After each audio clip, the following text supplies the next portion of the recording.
I love you shouldn't be taken for granted.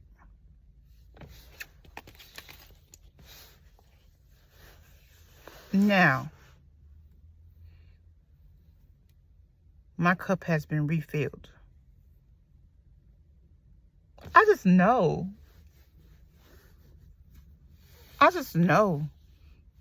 y'all didn't think at my age I was going to be sitting around crying about a 45-year-old nigga that don't give a crap about me, or give a crap about me but try to control my mouth. So let me say this to the men. 9 times out of 10, when we're acting a certain way, 9 times out of 10, we don't mean no harm.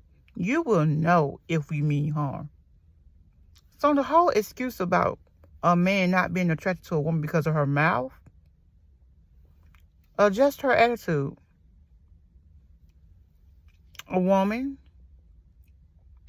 should never have to beg, and will not beg, for a man, especially her man's time.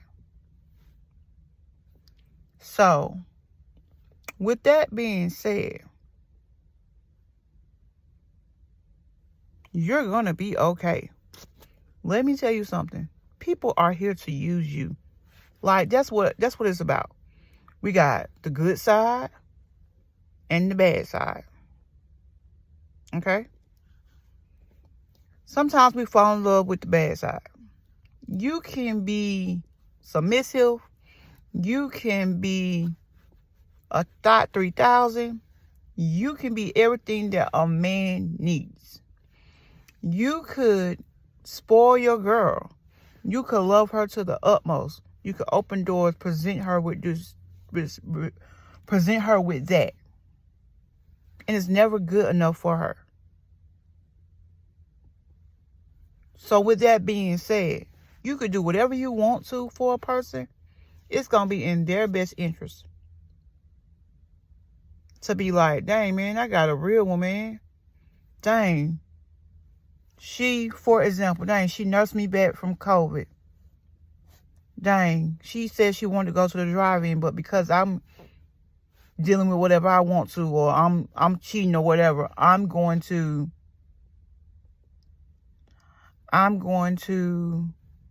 use her. Or, yeah, we work together, and I'm going to send her this little voice audio and say, yeah, we're done, pretty much. You're not attracted to a smart and sassy woman. But to even make it more worse, I'm going to show up at work with my new female. Let me tell you all something. People, period. Because women do it too. But men do it. I feel like men do it more. Don't get into a relationship with women if you're not ready for them. And women, don't get in a relationship with a man. And I know that there's more than that. But don't get in a relationship, period. Because I don't want nobody to feel like that. I'm leaving them out. Don't get in a relationship if you're not completely ready. You got certain women, like myself, I love catering to my man. I love to soft spoon my man. My man. I love that. So when I fell in love with Hakeem, because y'all know we're not mentioning his name. When I fell in love with that man, I was dead in love with that man. Everything about him, I was in love with him. I found out that I wasn't good enough for him. I'm okay with that.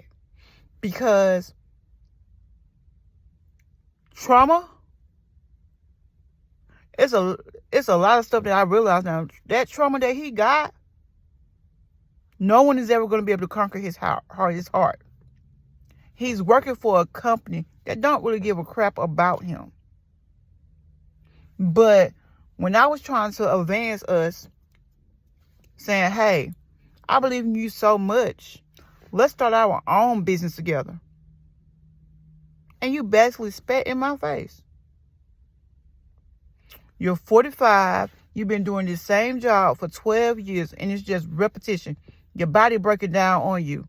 For a company that ain't, where the owner drives a Tesla and the manager drives a Maserati. But damn time have they said, hey, You want to take your Ram truck and upgrade it to the newest Ram, or you want to get you a big body so and so and so. You're investing in yourself, but you didn't believe in yourself or at that time, your girlfriend to fly.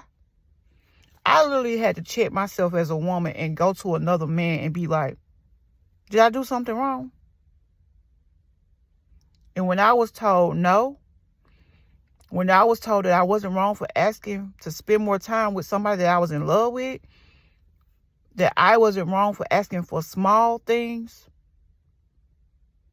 You have a key to my house. When you get off of work, pull up. So when you start going through those conscious moments and you be like, man, let me tell you when I made peace with it. I made peace with it maybe about, let's see, it was a month ago? It's been a month since I got fired. I made peace with the whole situation maybe like the end of February. He literally had something going on in my community. I don't want to see him. I will avoid him at all costs. Because the time that I gave you, it wasn't precious enough. It wasn't precious enough for you to take care of it. Now, back in my 20s, I might have entertained you a little bit longer. I might have kept coming to your house, kept coming up to the warehouse, making a fool of myself. Back in my 20s.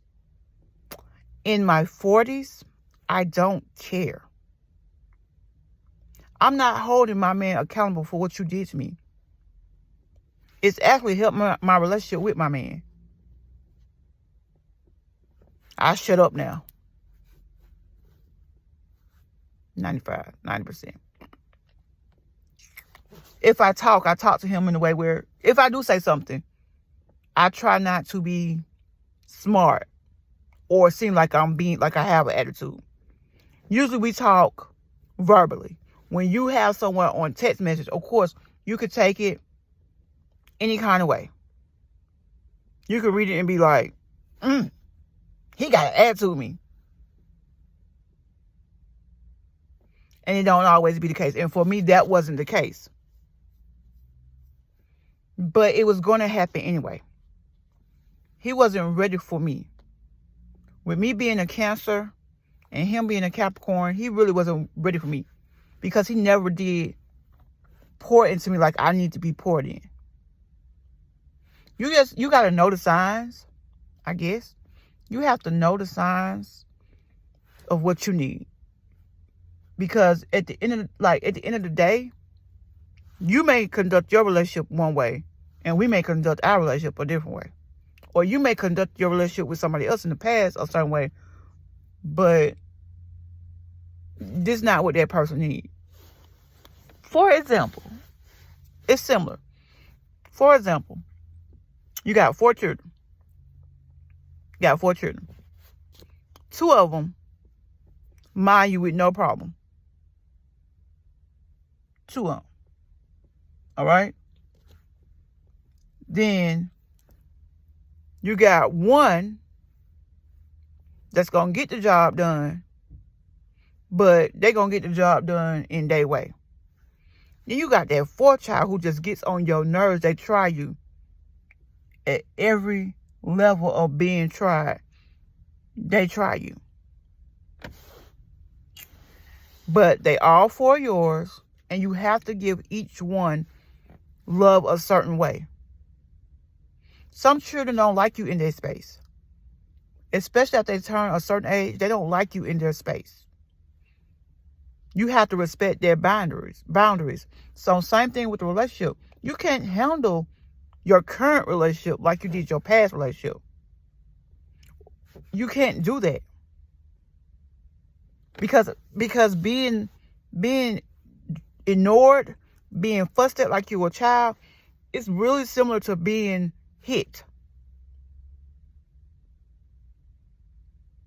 On top of not only was my nigga at the time not believing in me, but then I had a grumpy manager. So you can imagine Like the trauma I went through with that company. And for God, I wish I could sue.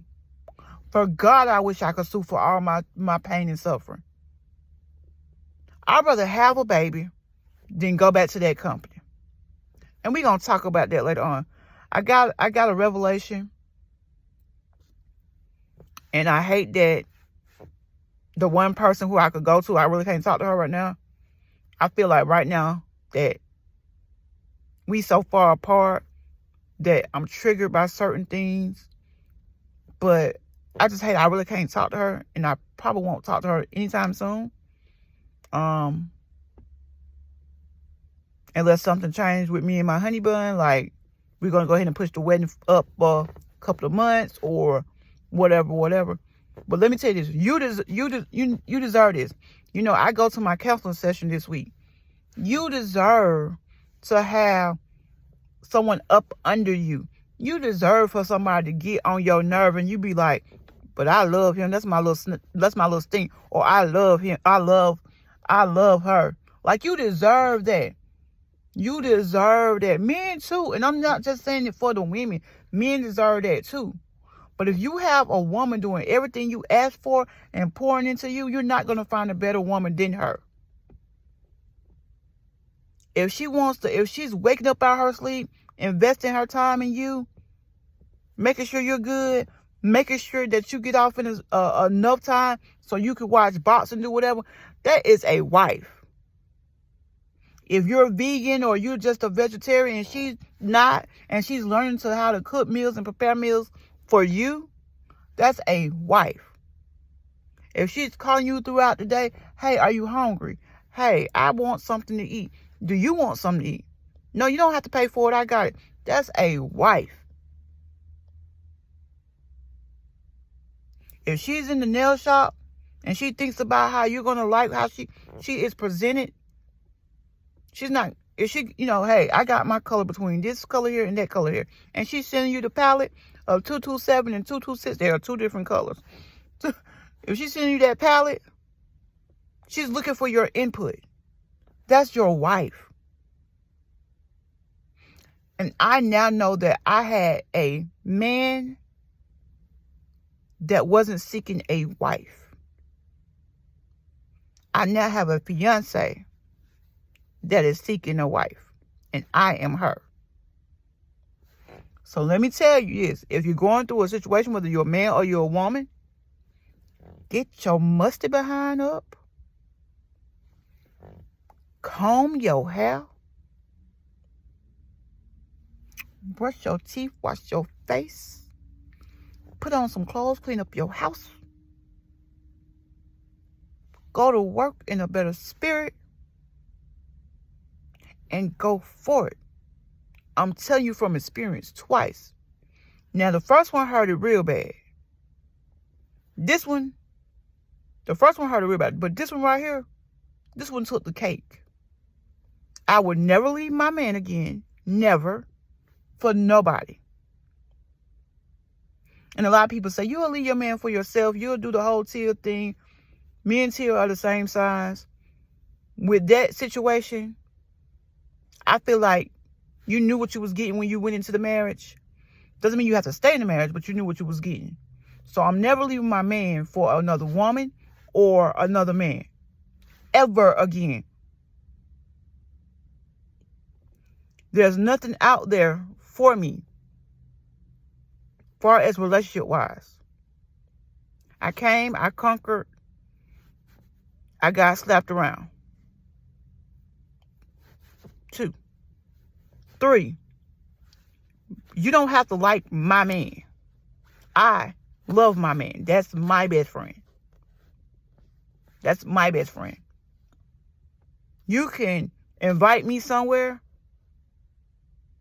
I'm going to check with my man. If my man wants to go. But if you say, I'm just inviting you, your man can't come, I'm not coming. Next, me and my man do what we want to do for our household. And I think that's a tough one for a lot of people. Me and my man do what we got to do for our household. So that means we got to put our phones on Do Not Disturb and spend 2 days together recharging each other, then that's what we do for our household. Even now,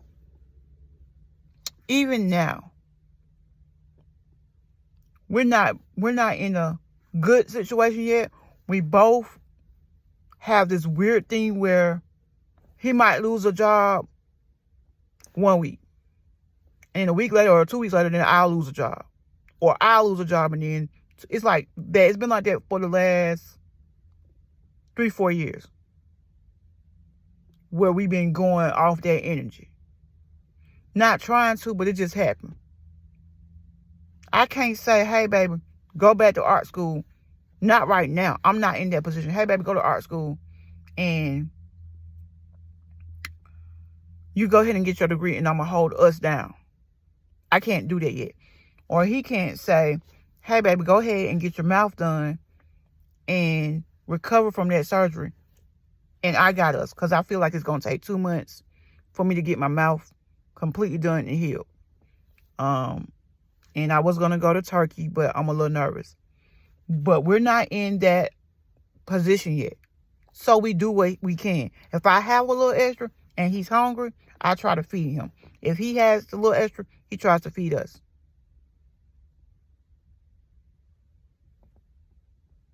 If he needs to come take a shower until he gets on his feet, come on over. Why we don't stay together? Because my man is a man.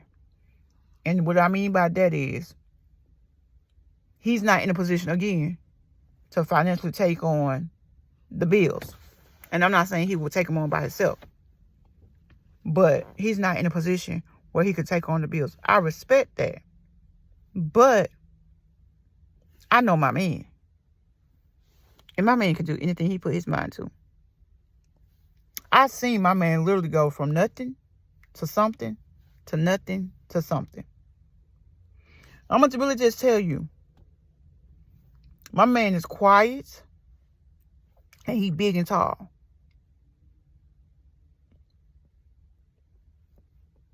He big and tall. Like, just ridiculous. And with him just coming to work doing what he's supposed to do, a lot of people don't know how to take that. Or he'll start moving up too fast and people will start hating on him. So he need that one good job, maybe about $24, $25 an hour, within a nice little reason from his house, or from where he currently stay, or from where I currently stay. Well, where I'm moving to. I keep forgetting about that. Where I'm moving to, because he doesn't have a car right now. So he needs that where he can just go to work and make his money without anybody saying, oh, why you don't talk? Because every time, whether it was FedEx, whether it was the other job he was just at, whatever job that I noticed that he's been at and he's doing really good and that he likes and that he feels like, okay, this is going to be it. Like, he literally said, I'm going to go buy you a ring. And I was like, you're going to go do what? And he was like, I'm going to buy you a ring. And I was like, what kind of ring? He was like, man, I'm going to buy you a wedding ring. Because you think I'm playing with you. And I was like, whatever. So then we got into a little spat. And I was like, so what happened to my ring? He was like, man, I had to take it off the table. But he never did come tell me. I would have felt better if he had came to me and been like, babe, I know I said I was going to buy you a ring. Speaking of him, I know I said I was going to buy you a ring, but I had to take it off the table. I would have handled that a little bit better.